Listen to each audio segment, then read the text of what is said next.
Minute, মিনির বলটা নিজে নিজে নড়ছে কেন?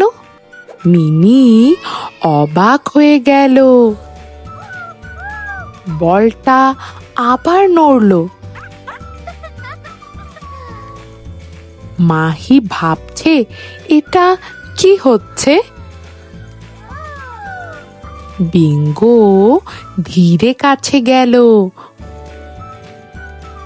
মনে হচ্ছে বলের নিচে কিছু একটা আছে। চিকু ওপর থেকে সব দেখছিল। মিনি বলটা তুলল। নিচে একটা ছোট্ট কচ্ছপ। সে আটকে ছিল বলের সাথে। মিনি তাকে বের করলো। রহস্যের সমাধান হলো। শিক্ষণীয় কথা, প্রাণীদের সাহায্য করা ভালো কাজ।